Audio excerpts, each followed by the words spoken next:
I'm Gabe Lullo, and welcome to the Do Hard Things podcast. We're talking to go-to-market leaders and entrepreneurs who have conquered the challenges, the hustle, and the grind. Get ready for real talk, real insights, and no fluff. But the hardest thing in the world right now is not actually closing deals, it's actually getting somebody's attention. If you don't have that hook in that first 5 to 10 seconds, guess what? They're going to scroll to the next one. You need to go in and you need to make it sound like yourself. That's the biggest piece of the puzzle. And I promise you, we can all tell. The people that are trolls and the people that are haters never done the thing that you're doing. I love doing this podcast because I get a front row seat to some of the greatest minds in sales. Gone are the days of saying stay in your lane. When you're an executive leader and you're an enterprise-wide leader, there are no lanes.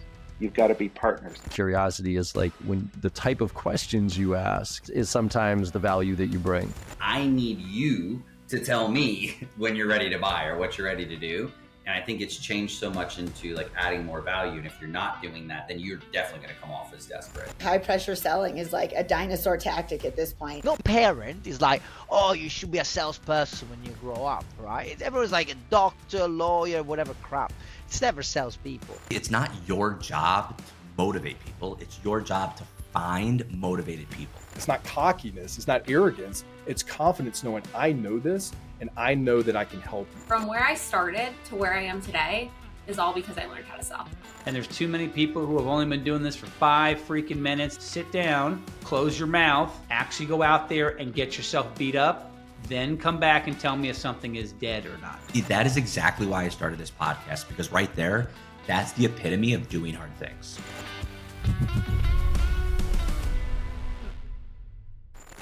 Welcome back to the Do Hard Things podcast with Lexi and Gabe. Today's guests are Leo and Clarissa Martinez, founders of the Martinez & Associates Consulting and lifelong partners in both business and life. Leo spent 7 years working closely with Patrick Bet-David as part of his inner circle, a relationship even highlighted in Choose Your Enemies Wisely. During that time, he helped guide entrepreneurs from $1 million to $12 billion plus companies, became the #1 personal recruiter for 12 consecutive months at PBD's FMO, personally generated nearly $15 million at Bet-David Consulting, and helped scale Valuetainment from 5 employees to 130 plus. Today, alongside his wife and business partner of 25 years, Clarissa, they work with CEOs and founders running $1 million to $10 million plus businesses, helping them scale systems, recruit key talent, and create profitable businesses that don't depend on owners' constant presence. They also own a 21-year-old business that runs 99% independently with 90% plus client retention, proof that their systems actually work. Leo and Clarissa, welcome to the show.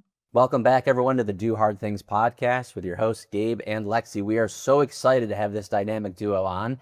It's not always every day where we have 2 people, and this is a husband and wife team. We're so excited. Leo, Clarissa, how you doing? Welcome to the show.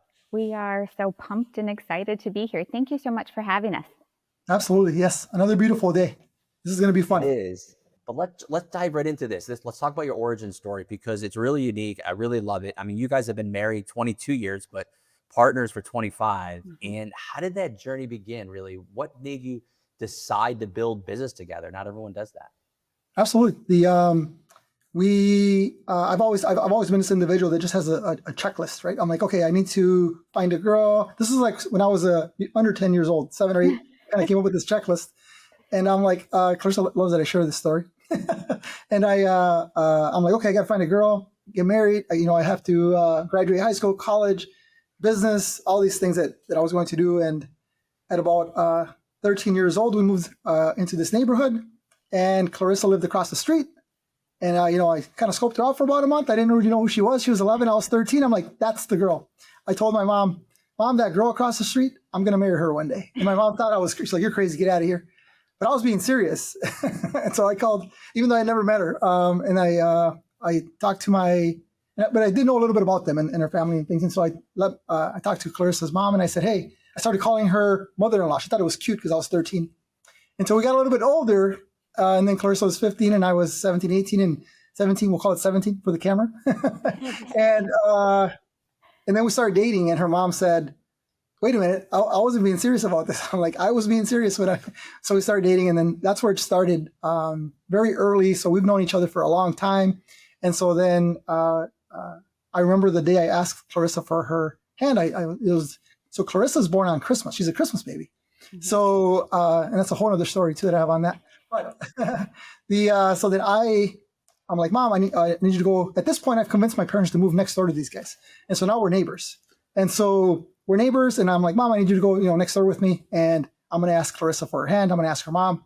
And she's like, what? You can't do that. She's a kid. And I'm like, Mom, I'm a kid. We're good. And so she's like, I'm like, you either go with me or they're going to kill me most likely, right? So she's like, okay, I'll come with you. So I go over there and, ask Clarissa. It was like the happiest day of her life. And the way I remember is like Clarissa, like, this is like the best day of my life. And that's kind of how I recollect. And then we go over to the kitchen table and I'm talking to her mom and I ask, and then 20 minutes of silence.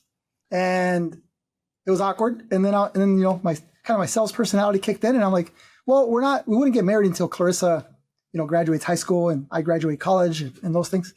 And at the moment, her mom's like, okay, well, I have a little bit of time. Later, she shared, I have, that gives me a few years to kind of like slow this down a little bit. And, but today, we get along great 25 years later. And, I love Clarissa's mom. Clarissa's mom loves me. And so that's kind of how I remember that story. And so, and it's my number one accomplishment is that we've been together 25 years, 22 married, and the record is 84 years of a living couple. So that's the one I'm shooting for. And that's the how Clarissa and I started. That's how I remember it. And so Clarissa's like, wait a minute, there's a couple pieces in here that I like to throw in, but it's and so I'll let Clarissa share a little bit about her senior year and what that looked like for her. And that's where the business started. Love at first sight. Clarissa, before you jump in, I just got to say something. I did not know this about you. I'm also born on Christmas. So we both are Christmas babies, which is awesome. That's insane. Think about that for a second, the luck of that. But yeah, I just had to jump in. I didn't want to interrupt your flow, Leo. That was a great story. But love at first sight. Clarissa, what's your story and take on this? By the way, is it the same as his? We have very different ways of interpreting information. And so you will quickly learn that Leo is very much the dreamer, the visionary. He's very, he casts the big vision. He's passionate. He gets excited about things.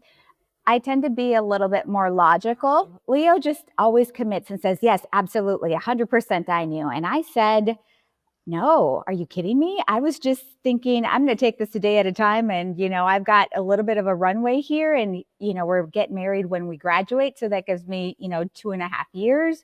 And a lot can happen in 2.5 years. But if the day comes and all the things have still worked out, then we'll jump, right? And that's been kind of my approach where every day I choose him and it's kind of a daily thing where Leo is already shooting for our 89th anniversary or whatever it was, where I like to take it a day at a time. I choose him today. I love him today. Today is a great day. And I'm more that approach where Leo's like, he casts a big vision and he says, we're going to break records. And I think you need a little bit of two people that are almost opposites coming together in order to balance each other out in a good way. So he said, I'll let Clarissa share about her senior year. So I got married when I was 18. I basically graduated and got married. So my senior year, we had purchased our first home to move into together when we got married.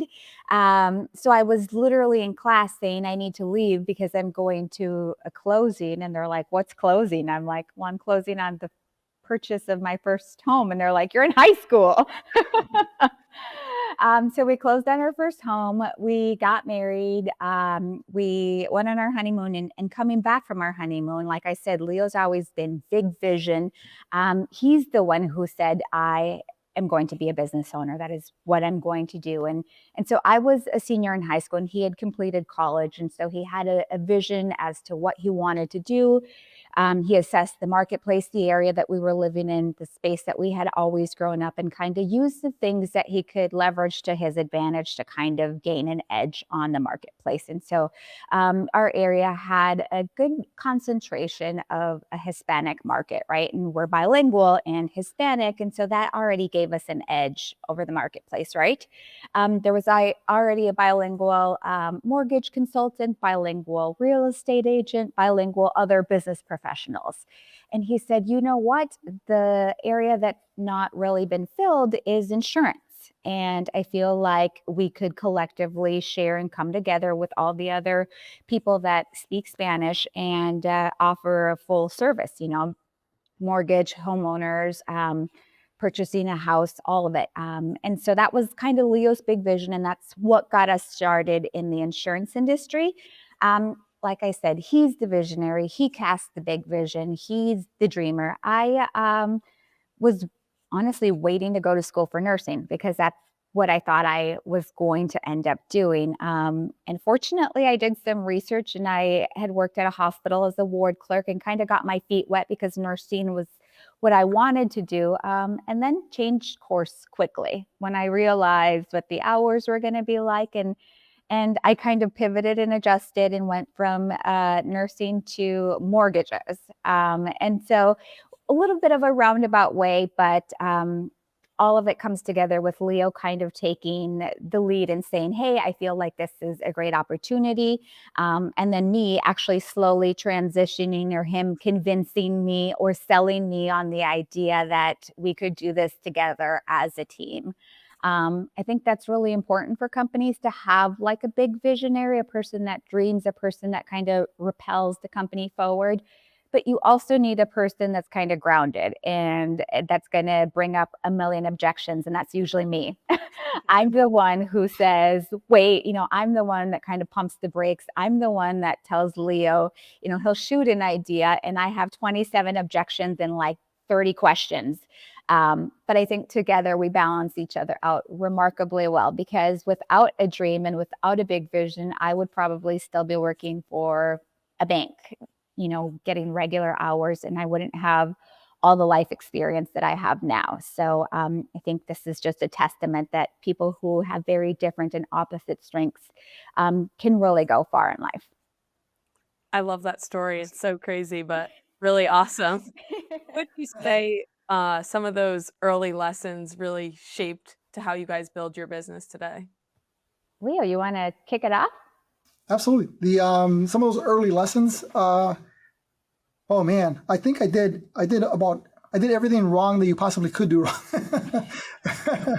Well, I knew that I wanted to be in somewhere where I could develop, like really maximize my strength in relationships. I'm that guy. I enjoy having conversations. And so some of those early lessons were, so back then there was no Facebook and all these other social media and everything else going on.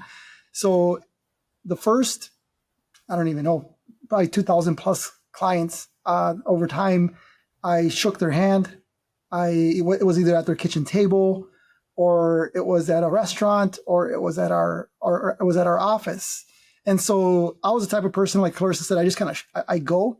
So day one of the business, Clarissa had a full-time job. She actually was making more money than I was making. I had a very full-time, very cushy job in which I got to get taken out for lunch, and I got all these perks because I was very comfortable in my job. And he convinced me to come be his assistant with no pay and no lunch breaks. Yep. So immediately, I've never not had an assistant. So whenever I hear someone doesn't have an assistant, I have no idea how they do that. But immediately, I had an assistant. I had an office. I go all in with things. So I had an office assistant, which is Clarissa, but that means that she stepped away from her work, and she did let them know that it would be temporary, and so they were okay with it. Okay, we get it. You're going to go help Leo with the business, and so she came over. I remember day one.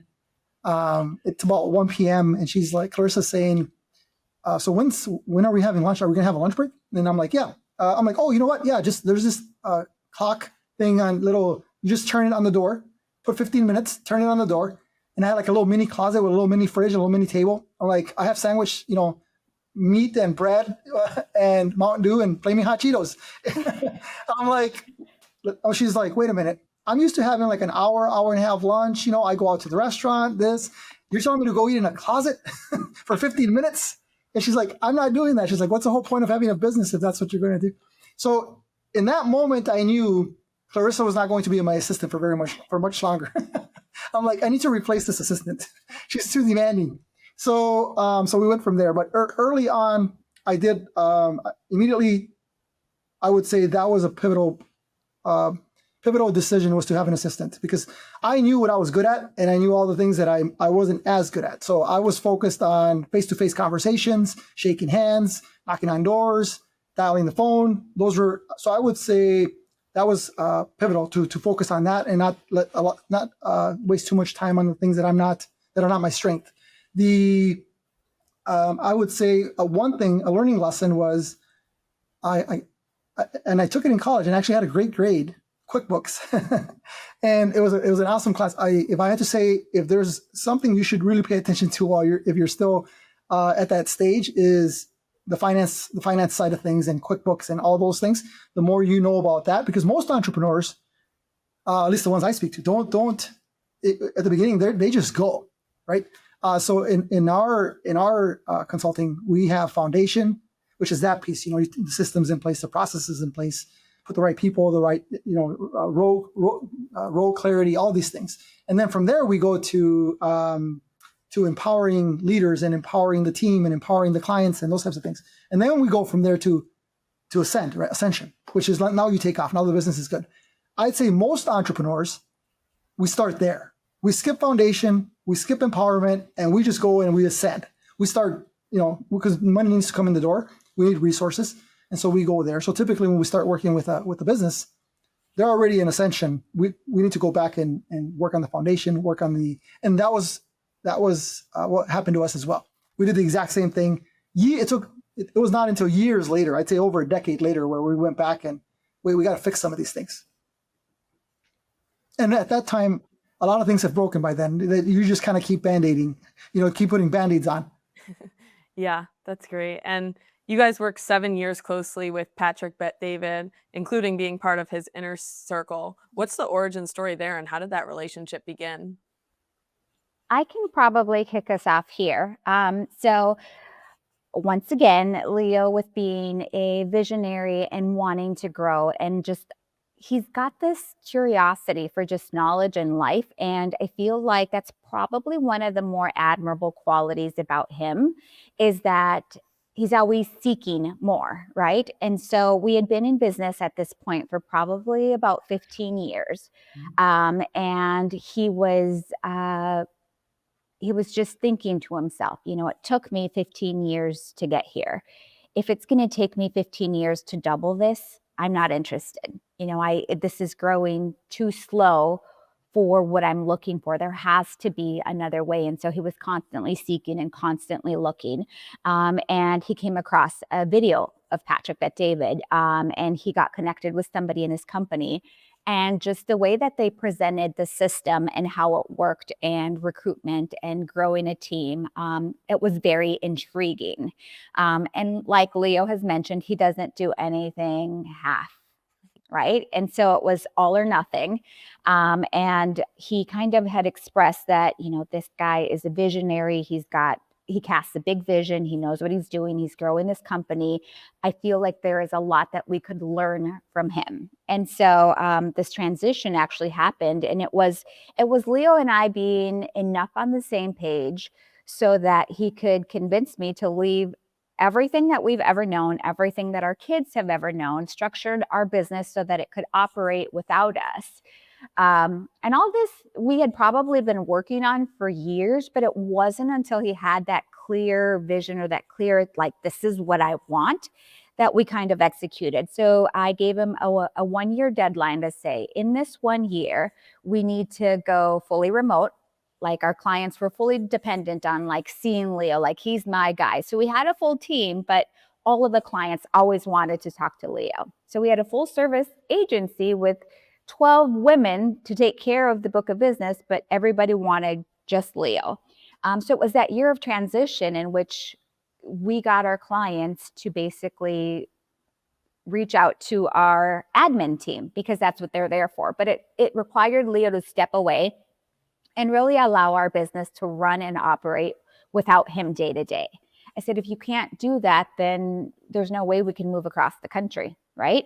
But that was because he was seeking something else. He was able to really put the systems in place and do the training and do what was necessary to remove himself from the business. And I would say that's been one of the greatest blessings, because we are here 20 years later and our business is still operating, it's still growing. And had it not been for that desire to look for something else, that work wouldn't have been done. He wouldn't have empowered those leaders. He wouldn't have given the team clarity. He wouldn't have learned everything that we're trying to teach others now. But because he wanted something more, he put that in place, he did the work, and then we shifted, right? He convinced me to move across the country and follow this dream or this pursuit of higher connection, higher knowledge. And honestly, that experience was exactly everything that he was looking for. We got connected to so many individuals. Honestly, who we are today and who we were, prior to working for Patrick and Valuetainment is entirely different individuals. We've kind of grown from the experience, which was incredible. We got what we were looking for. We got knowledge, we got connections, we grew into the best versions of ourselves, and forever we will be grateful. But it was all because of Leo, because of Leo's desire to want to grow and continue expanding and continue being the best version of himself and not kind of settling. Because I felt like we had settled for a bit. We had reached kind of a ceiling, and that next gap was going to require us to get really uncomfortable, which was moving our entire family across the country where we knew nobody and kind of being reliant on each other and dependent on each other. But there was also a freedom and just a liberty that came from it, because there was no expectation. You were like, the slate was wiped clean and you were in a new area and you could really just flourish. There was nothing kind of standing in your way. And all what I mean standing in your way are all these self-imposed things. I'm not saying people were standing in my way. It was just these self-imposed limitations, these ideas, these notions that keep you small. And it's not until you start somewhere new, somewhere fresh, where you're like, I'm an entirely different person. I'm going to go out and like just seize the world. And it was an incredible experience. Leo, do you have anything to add? I'd say you said it perfectly. I could add, but then I would maybe mess up what you already said.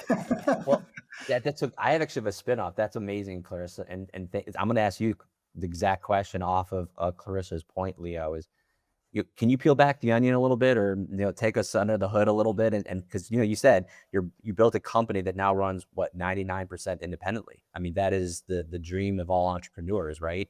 So what are those key systems or any tactical standards that make that possible? Could you share with us a little bit about that? Absolutely. Great question. Thank you for asking. I would say number one is there needs to be, you need people of trust. You need a team of trust, right? So in my recruiting, that's the number one thing I focus on is I can teach skill. It's the trust. And so I would say you need even that one person of very high trust that almost treats the business as if it's their own business. And so I had this individual on my team. She has no desire to own a business. She's told me that time and time again. But today she's our operations manager and she drives the entire thing, and she has been, and she's doubled it in size since I left. And she would not call herself a business owner, a driver, or anything like that. She's more operations than anything.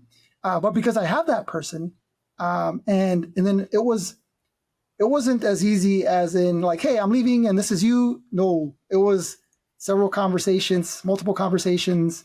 There was quite a bit of you have to really build that individual up and help them believe that they can. And so I did. I've always had that personality of building others, including my kids, my wife, and it's always building versus like things they can't do or things that they're not that they need to improve. It's more building. It's always a building type mindset. So one thing is you need that leader who, when you leave, who's that person of trust that you can count on at the company. That's one. Two is the empowering that individual and edifying that individual to the team, that is now the leader, right? Because you've been the leader, so everyone comes to you. And I remember leaving or being more disconnected purposely, intentionally. And the team, and I did let her know, hey, you're going to have, the team isn't always going to want to listen to you, especially the sales division, because she's not in sales, she's operations, she's administrative. She started administrative and then it was EA and then went to operations. Because you've never been in their shoes in the sales world. So they're who's going to be the toughest for them to listen or to hold accountable. And that was, sure enough, that's exactly what happened. So they would call the team, sometimes she'd tell them one thing, they didn't agree. So then instead of discussing it with her, they would call me. But then that's my moment to say, hey, have you talked to the operations manager? Her name's Diana, by the way. Have you talked to Diana? And they would say no. I'm like, okay, I would encourage you to have a conversation with Diana and share with her exactly what you're sharing with me, but share it with her. So they had to know that I was all in on this individual and that this individual was the leader of the team. The worst thing you can do is chop that individual's knees off by you starting that discussion with that individual. Now, it doesn't mean that you don't have those conversations. I do when we finally get to a point where they're just not listening. And so then I call them and I say, hey, because they always would listen to me. So I would call them like, hey, you've had this conversation multiple times. Like, what's the issue right now? Like, why are you not, those types of things. So number one is you need the leader. Number two is you need to empower that leader. High trust. 3 is have that right team. Make sure that the team has clear job descriptions, clear role clarity. 3, I would say, is make sure that the systems are in place. When things happen, what's next? So that no one's guessing. There's no guesswork. Everyone knows exactly what that next step is in the business, and it's visible. Hey, so we created this system of all these questions. It's actually an exercise that we do today. It's called the notebook exercise. But all it is you write down. Everyone on the team is supposed to write down. We all got notebooks. You write down everything that you're supposed to do that you're doing from day to day for a couple of weeks. That's step 1, and everyone does it on the team. And then 2 weeks in, phase 2 is what can we duplicate? What can we automate? What can we eliminate? What can we delegate? And so I was the first to do that and kind of hand off as much as I can. And that's actually a step 1, or one of the first steps that we do with our entrepreneurs, our founders, is immediately our goal is, hey, we need to eliminate. We need to open up 20 to 30% of your time on week to week, month to month, so that we can do some of these other things that we need to do. So those are a few of the different things that we did, and there has to be a reason why you're doing it, because people can coach you to do this all day long, but most won't move forward or take action because they need a reason. Like, why are we doing these things? So number 1 is, what's that why? Is it time freedom? Is it grow the company? Is it scaling? Is it going on being away from the business? There has to be a reason. So for us, there was a reason. I wanted to move across the country to get closer to this company and this gentleman, and that was my reason. So I had 1 year to do it. And so when it sounds like it's not a very long timeline. It's a very short. Plus, in the middle of that, we have to sell properties and all these other things that we had to do. So we were very intentional with our time, and it worked. And after that, it's being accessible to that leader when they need you. Don't leave them alone, because they've never done it before. They're not entrepreneurs. I would say you can build an executive or a leader to be an entrepreneur, but it's not as easy to make them a full-blown entrepreneur. And sometimes they don't have any interest in being an entrepreneur. I do want to highlight or emphasize, because Leo said you have to have a person of high trust and you have to have somebody that is going to take this next vision.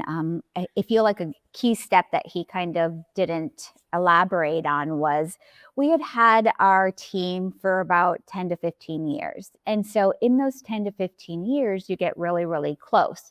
And so there's been a ton of studies that say that business and your personal life should not mix, right? I'm a firm believer that that's horseshit.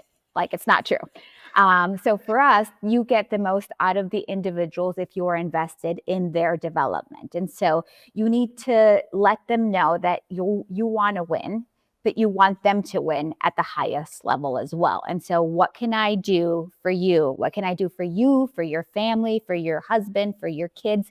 I want you guys to win at the maximum level. What is it you want? What are we trying to achieve here? Because when you actually think about people and you see them and you see the things that are important to them, they will go through walls for you. But if they don't feel that that they matter to you, that like they are more than just an employee that walks in and punches in, then you're never going to have that trust and you're never going to be able to get them to that degree or to that level. And so fortunately for us, Diana has been with us for a really long time. She came when our youngest is born and Bella's 14. So she's been with us for 14 years. She's kind of grown and she's transitioned. Like Leo said, we've seen her kids be born and we've kind of evolved and grown together. But we've been intentional about seeing what's important to her. And he said she's got zero desire to be a business owner, but honoring that as well, pushing some boundaries to encourage growth, but also growth that's comfortable. Not making her do things that are entirely outside of her comfort zone, and kind of listening and finding a good happy medium and really communicating. I feel like a lot of CEO founders will give orders or commands and not so much be open to like listen to what the team is saying. And yes, the vision is good and all of those things are necessary, but ultimately you're nothing without your team. You cannot operate. And so listening to your team and really giving them that voice and letting them know that you regard them and that you're hearing them is probably a key component that Leo, I think, didn't share. But I feel like that is a huge reason as to why we were able to transition like we did, because we had that tight, close group that we had kind of built up over time. Yep. So to add a quick note on that is, and she shared, the team has shared a few of them, including the one who runs the operation, Diana. She's shared, like, Leo, honestly, I'm here for you guys, and that's why I'm here. Because if you and Clarissa weren't a part of this, I would not be here. I would be elsewhere. Right? So that just goes to echo what Clarissa was just sharing. That I was on a mentor I had at one time said it best. He was on stage in front of a few thousand people, and they were asked. There was a few leaders on stage, and they were asked in building your team and driving the team and getting the most out of your team, what would you say is that number one thing that needs to happen, or the number one skill or trait? And so they all were saying different answers until this my mentor goes up there and he says, "This is very simple for me. It's one word: love. You have to love them." And I would 1000% agree with that. You have to love them. If you love them, they will love you back. They will go through walls for you. But you need to remember, like, that needs to happen. It can't just be, otherwise it's a job. Yeah, I couldn't agree more. I mean, it's funny. I'm looking at Lexi right now. You know, Lexi's sister is our COO. And so I remember when I was invited to, her sister's name is Nicole wedding, as her employer, right? That's where I first met Lexi, and I knew years later she was going to come work with us. And she just got engaged last weekend herself to Kevin. And the fact that I'm able to say all of those things, right, Wow. which is exactly to your point, Clarissa, about it being horse crap, right? That you are not toxic to your teammates, right? Yeah. Because it's incredible, and we celebrate that. I mean, these are humans. We're in the people business, and I think you learn that really in the professional services business that we're all in. As opposed to maybe just selling a widget or selling software or selling tangible items. That's where it starts getting way too transactional. And I think people who are in professional services like all of us, it becomes so much more important to, treat the people you're working with as what they are, which is humans, and love them and support them and get to know their life and family and their spouses and kids and celebrate the wins and also pick each other up when you fail. I think it's incredible. So we talked about process, right? We talked about independency of building the business and supporting the people who are actually driving it indirectly and directly for us as employers. But let me ask you about scaling, because you've helped businesses from go 1 million to 40 million, right? It's all in between in these types of huge companies and huge brands. And then what are those patterns, those principles that separate those who scale and then those who burn out, right? So what are those differentiators, if you don't mind sharing? Absolutely. Phenomenal question. Some of those so in that 5 years that I was a part of Ali Tim and Patrick Bet-David's world, who I was speaking to, and I was very intentional with my time there. And I was there for one reason, and that was to learn.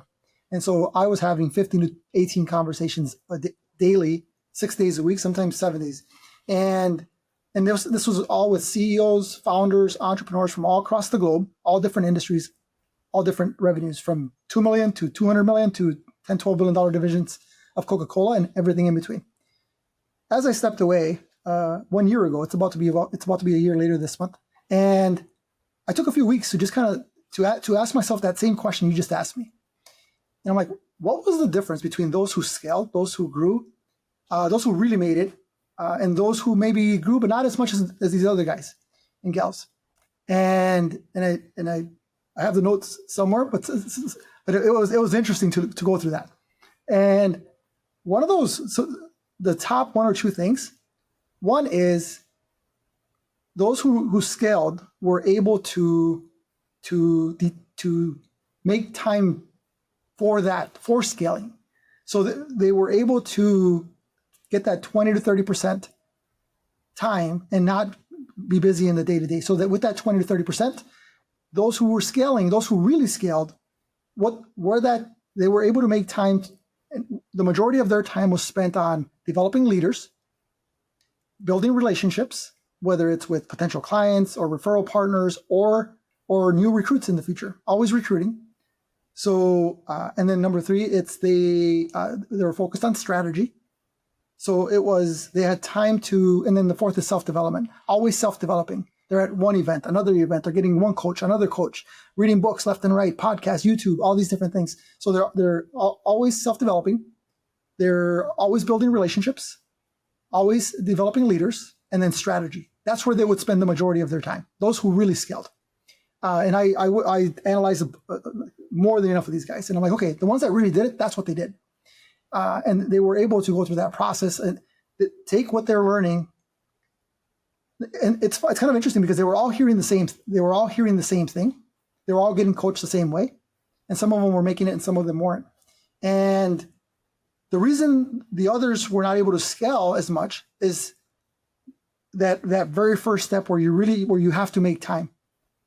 What got you here is kind of that saying, what got you here won't get you there. Something has to change. So that's why we focus immediately on step one is like, give me your day-to-day, week-to-week, month-to-month. What does it look like? Because I'm very transparent on call one. I'm like, I have one goal. I need to free up about 20% of your time, like as soon as possible. We're going to delegate, eliminate, automate, or get rid of it, right? So and that's what we focus on. So that's one. Two is they're able. It's not all about them. It's not about. It's a lot of entrepreneurs have this mindset, including myself for 20 years. Was if it is to be, it's up to me, and that's the mindset that they have, and that's the wrong mindset. You have to empower. It's the empowerment phase of empowering the leaders and those on the team, and every day waking up, who are you going to build today? And those are some of the things. It's kind of funny because I hope I remember it correctly, but my ChatGPT knows me really well. I talk to it all the time, right? And this morning, or I was talking to it last night, and I was like, hey, I'm thinking we need to like really push that goal that we have or that target. I think it's not big enough, and I think we should do it faster. But how? Like I don't have I was sharing with chat that I don't have the answer on how to do it even faster than we've already planned to do it. And it said, it's funny what the answer was. It had a few, but the main one was, the reason you think that, Leo, is because you're thinking you're going to do this alone. Like you keep going back to doing it alone. We all do that, right? We put all that weight on our shoulders. These entrepreneurs, the ones that don't scale to the higher levels, is they don't share the pressure. All the pressure's on them. They need to learn how to share that pressure. So Chad said, Chad mentioned God. It's like, you do this part and let God do the rest. So that's how well my ChatGPT knows me, right? And I'm like, that is an incredible answer, chat. Let's go. Right. I love that answer. So those are some of the things that entrepreneurs, those who really made it, I'll throw this in there because it's extremely important. And I know Clarissa's thinking it. You have to find a way to increase your identity because you're only going to go as far as your identity takes you. And if I had to pick one thing, if I had to choose one thing of those 7 years of speaking to these CEOs, these founders of all these massive companies, my biggest takeaway that I took from it, and Clarissa can share hers, it might be the same. I think we talked about it recently. It's my identity grew so much in what was possible. And so these entrepreneurs, they have to really work on that, on the identity piece. Your identity has to grow if you want to get to that next level. You can't keep thinking the way you're thinking. You can't, you have to think about at those higher levels. If you go 10 times higher, what are they dressed like? Where are they? Where do they congregate? What do those conversations sound like? Right? You don't know in the moment, but let's go find out. So if you're at 20 million and you're trying to get to 200 million, where do 200 million type entrepreneurs and CEOs and founders, what do those conversations sound like? And where are they having those conversations? Where are they eating dinner? Those types of things. And then we got to get into those spaces. We have to get on bigger tables. We need bigger tables, bigger conversations, bigger rooms, all those things. Exactly. And when you're trying to make those shifts, how do you get the leadership teams to really take ownership and accountability rather than relying on their founder to solve everything? Absolutely. That's a phenomenal question too. I'm happy you're asking that question because one thing that's happened in this last 12 months is originally we were working I've always mostly worked with the CEO or the founder the last 5+ years. And something interesting that's happened this year in 2025 is we're working quite a bit with leadership teams. So I appreciate you teeing that question up. And we love doing it. It's fun. So we start working with the CEO, the founder, and their life starts to improve because we don't only focus on the business, right? We have 4 pillars. Pillar number 1 is self, making sure you take care of you. When do you get you time? When do you, whether that's reading, going for a walk, going for a run, swimming, whatever that is, when do you get you time? And a lot of entrepreneurs don't get any you time. And then, so that's 1. Pillar number 2 is family, being present with your kids, being present with your spouse, those types of things. And a lot of entrepreneurs don't get that either, right? And it's not, they believe they're doing the right thing by focusing on pillar number 3, which is business, right? So all their energy, all their time, all their efforts are going towards the business because they believe that's the end, that they're doing the right thing. They're not disregarding the other 2. They just believe if I focus on this one, everything should work out. And so it's business. So we help with the business, but it's more on the systems, processes, scaling. Let's scale profitable business, and it doesn't burn you out, and you don't have to sacrifice the others. And then the 4th one is faith and being spiritually good, which is the core pillar, right? So what we do is we focus on all 4. So when I'm working with the CEO or the founder, and now they have a little bit more time with their family, a little bit more time with their kids, and the business is growing and it's scaling because we've empowered and all these other things. So now that CEO is like Leo, where it happened kind of organically the first time. Now I ask. Now we're very intentional about it. But when it first happened, December 2024, January 2025, it kind of happened. You're like, hey, Leo, I feel like some of my guys are going through exactly what I was going through.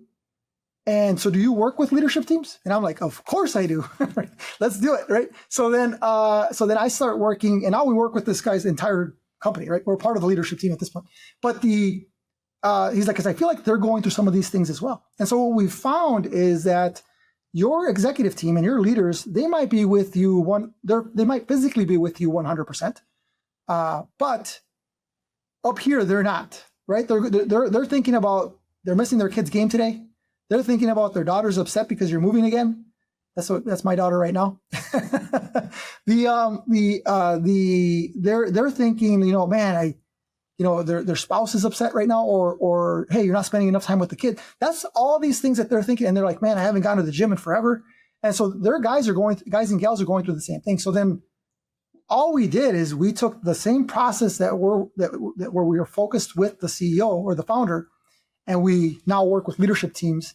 And also we help those leadership teams, we empower them to be more intentional with their time. A lot of them, their schedules change. I'm like, what time are you waking up? Oh, 6, 7. I'm like, and we're looking for time. And also I want to help them make more time for their families. So I'm like, hey, so a lot of these guys, I have them waking up at like 4 a.m. right? But they're now waking up at 4 and they get a lot more done. I'm like, think about it. You're going to wake up at 4, you're going to get you time, whether that's reading, going for a run, or going to the gym, whatever that is. You're going to wake up, spend some time with your kids before they go to school. You're going to spend some time with your wife. You're going to do all the, and then you're going, before you even get to work, you've already had 3 or 4 or 5 wins. And then we're going to execute, and then we're going to be extreme. So we help them be high performance. We help current executives and leaders be high performance, almost become like entrepreneurs, own the role. That's kind of my keywords, that we own the role. Like, just be great at what you do. Like we're all rowing in the same direction, but we're only as strong as the weakest rower, right? So that's what we love doing it. This part of what we've been doing has been extremely rewarding. Thank you for the question, Lexi. That was a great question. Absolutely. So as we wind down, stories are everything, right? So take us through a success story, whether it's with a founder or company that really took advantage of what you taught them and got to where they are today because of that. You guys have one? Absolutely. Yeah, absolutely. I'll actually share a story of an executive, a leader on a team. It's a recent story. So he had never, he's kind of building a division, growing a division, kind of on his own. I could tell immediately this guy has a chip on his shoulder, and as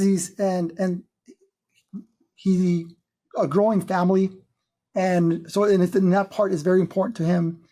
And so we focused on exactly some of the things that we've talked about. Is, hey, let's switch up the schedule. Let's be more intentional with our time. His numbers, this guy is building a division, a sales division. And so the numbers before, and I know he's okay with me sharing. Hopefully he's still okay with me sharing, because he's been okay before. He's like, you can share my story all day long, Leo. So the numbers were, the numbers were about 350, 400 on a good month. Those were the sales monthly. And I'm like, okay, immediately, like, what's the goal? So he shared with me the goal, and he started working with me early this year.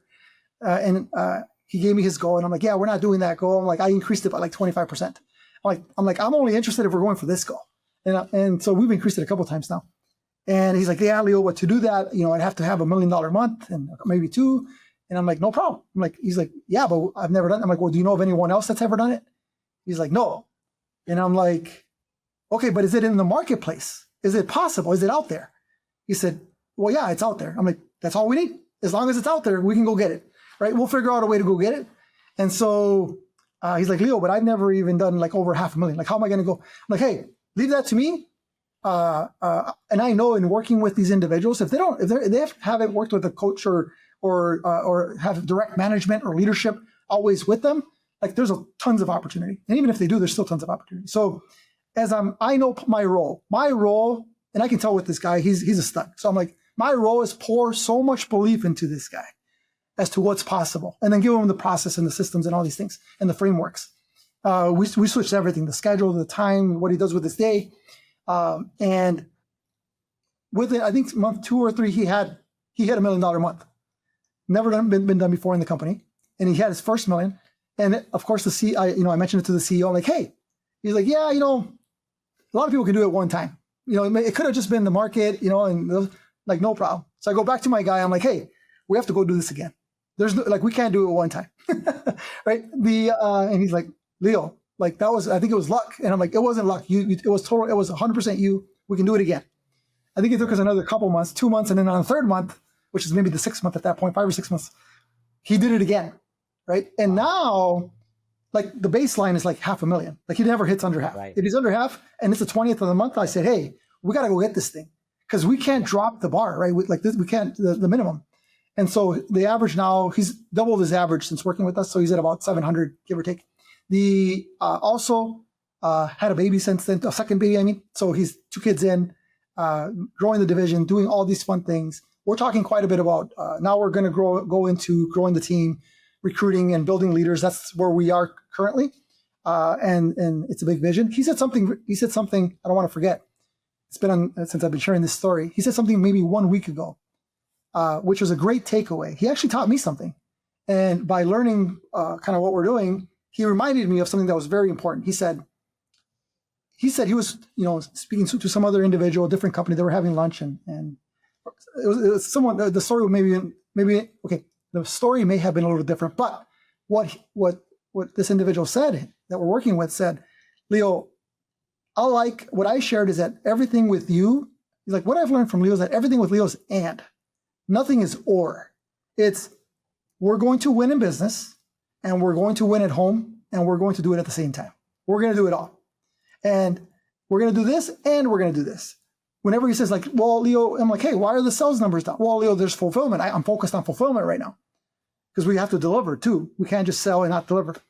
And I'm like, okay, that makes sense. You have to deliver, but I don't understand why we have to stop this side, the sales side. He's like, well, because I can't, like, no, we can. We can do it. We can do both. We can keep selling. Like, because if you're focused over here, this side's going to drop, and we can't let that happen. So, like, we have a goal that we have to hit, right? So we're going to do this, and we're going to do this. Now let's solve for that. How do we make it happen? So everything is and. So that's a recent story of an executive VP of sales. So and I'm extremely proud of this guy. He's crushing the game right now. And I could share all kinds of stories. But one of the biggest things in him and some of these others, identity. Their identity has grown to what's possible. They take action. They take direction. They move at the speed of instruction. They get into the bigger rooms. They have bigger conversations, and that's how your identity grows. I'm like, I shared with them, I'm like, how you know you've made it. I told them, I'm like, when you know you've made it because we're talking about referrals. I'm like, when you get the text, because right now, he's gotten into bigger rooms and they're kind of like sharing about him with others. I'm like, when you know you've made it is you get a text and says, hey, what are you and your family doing tomorrow night, Saturday? Oh, we're going to be in town. I'm like, hey, we're having a barbecue, and I'm going to have all these other guys over that I think should meet you, and you should meet them. You should bring your family. I'm like, when you get that text, let me know, because it is going to happen, and it'll happen more often than you think. And that's when like, you've arrived at that next level. That's a great story. And for others that are out there that are interested, how do they know when it's the right time to reach out, and where should they reach out to you? Absolutely. Thank you. Well, on our social media handles, it's for myself, it's leo.martinez, martinez.jr, Jr. And that's, I think, across the board, Instagram, LinkedIn, all the different channels. Otherwise, it could be my email as well. It's the same email. And how do they know is they are, I forget who says the same, but they're sick and tired of being sick and tired, right? Is it Dave that says that? I forget who says it, but they're ready to scale, they're ready to win, or they are winning in business, or they are winning at work, but they're slowly, quietly losing at home, and they need help, and we can definitely help with that. We're huge advocates, and it doesn't mean that they're going to stop losing at work. We can help them continue to win at work, but also not be losing at home. They can do both. They can win at work, they can win at home, and they can do it all at the same time. Today it's too common. All these other individuals that are saying, hey, you have to sacrifice the family. That's the only way you're going to do it. 24/7, working holidays, it's not, I believe the same thing for 20 years. And until one day it just came to me, this is the wrong formula. It does not make any sense. And so when they're tired of being, when they're sick and tired of being sick and tired, and they're interested in winning in business and winning at home as well. I love it. Well, thank you both so much for coming on to the show. We absolutely cannot wait to get this out to the audience. We have many people who I know will be reaching out to you because of your success stories. Please go ahead and follow Clarissa and Leo team, and make sure you reach out to them as soon as possible. They are a dynamic duo, and we're super excited you guys were able to get on the show. Remember to always do hard things, and we'll see you on the next one. Clarissa, Leo, thank you. Thank you guys so much. You guys were amazing. Yeah, this is awesome.